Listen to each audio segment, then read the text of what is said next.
Okay, so this type of problem here, we are going to be given some characteristics, maybe in description and in word form. Maybe not necessarily a function like the last problem. We were actually given an actual function, and we had it in like factored form.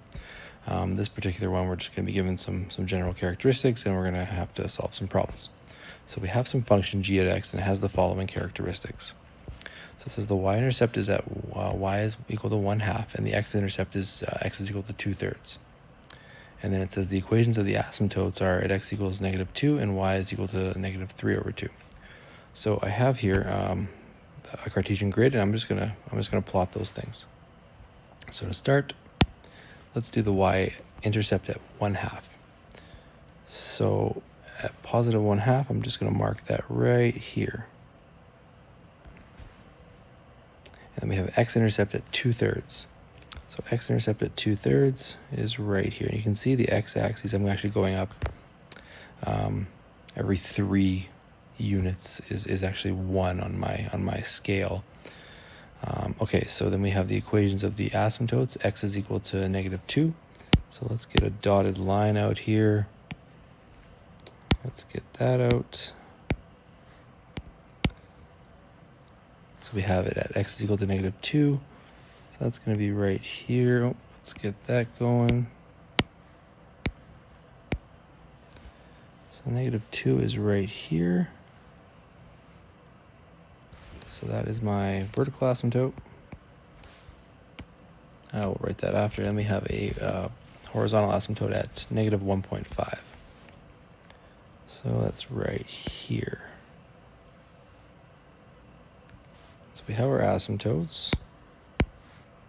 We can just label them if you want. This is our horizontal asymptote at y is equal to -3/2.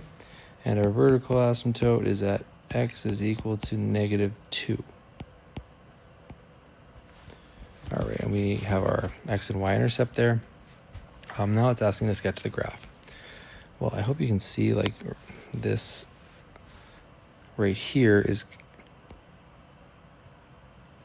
going to go about that, and it's going to come down and approach that horizontal asymptote just like such.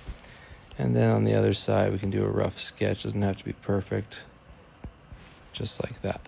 So it's going to approach both those asymptotes from there. We'll call this g of x.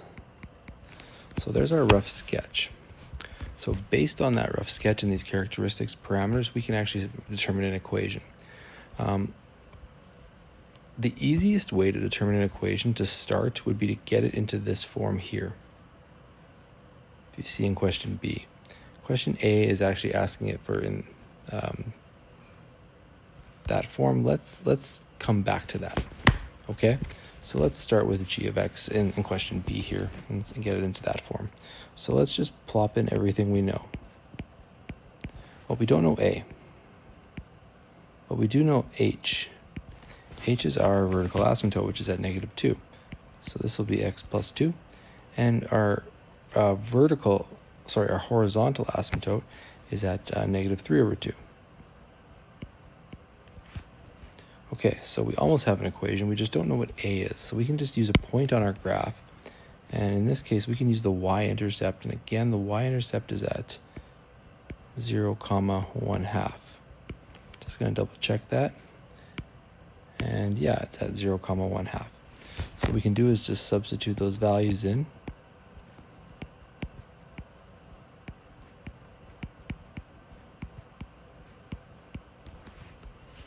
All right, and we can just solve for A. So I'm going to add 3/2 to the other side. And that's going to be A/2. And that's going to be 4/2, so that's just going to be 2 equals A/2. And we have an A value of 4. So now we can complete our equation. So our equation is g of x is equal to our A value of 4 all over x plus 2 minus 3/2. So there is our equation in that general form.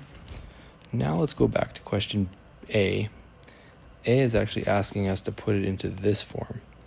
Now the reason why we didn't start with this one is because it is actually much easier to get it into this form here, and then we can manipulate it into that form afterwards.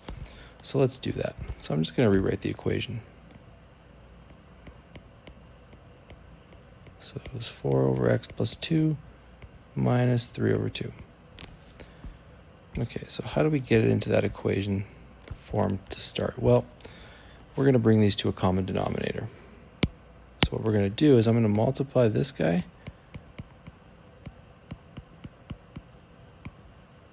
by 1, which is just going to be x plus 2 over x plus 2. And I'm going to multiply this side by 2 over 2. Now you can see our denominators are both 2 times x plus 2 and 2 times x plus 2. Now we can just kind of crunch the numbers here. So now that our denominators are the same, we can just simply write it together. When we have the same denominator, we can just add or subtract whatever that operation is on the numerator. So we're going to have 4 times 2, which is 8, minus 3x minus 6. And then I can clean some of that up a little bit. So I'm going to go g of x is equal to, we have 2x plus 2, and that's going to be minus 3x, and then 8 minus 6 is 2. So there you go. We got it into that form.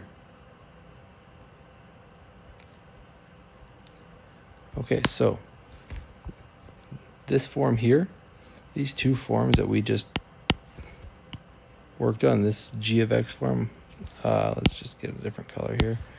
This guy here and this guy here are just two different ways to represent the same thing. Both have applications and both are valuable. So we just kind of flip between the two forms here. So let's take a look at the last question. It says describe the transformations that the graph, so our base graph, undergoes to produce the graph of g at x, and state the domain and range. Okay, so the transformations are as such. So this form here will actually help us identify those transformations. Well, the first one here is a value. We have an a value of 4. So that's going to be a vertical stretch by a factor of 4 about the x-axis. Okay, our second transformation will be have an h value of negative 2. So that's going to be a horizontal translation 2 units right. And then our last one here, we have a k value, which is negative 3 over 2 or negative 1.5. So that means we have a vertical translation 3 over 2 units down, or negative, or 1.5 units down. And then the domain and range is the next part here. We can probably pull that off of our graph. So let's go about and just do that. Let's take a look at our graph and figure out what these two pieces are. And then we'll call it for this question. So let's look at the domain to start. So if we go up, the domain here, it looks like it's all real numbers, but we're being hindered by this vertical asymptote at negative 2. So basically with the domain, we would say x cannot equal negative 2, but x belongs to the set of reals. And then the range, well, the range, if you look, it's all real numbers, but it's also being hindered by that horizontal asymptote at negative 3 over 2. So we would say, let's zoom in a little bit, y cannot equal negative 3 over 2, and y belongs to the set of real numbers. Okay, thanks.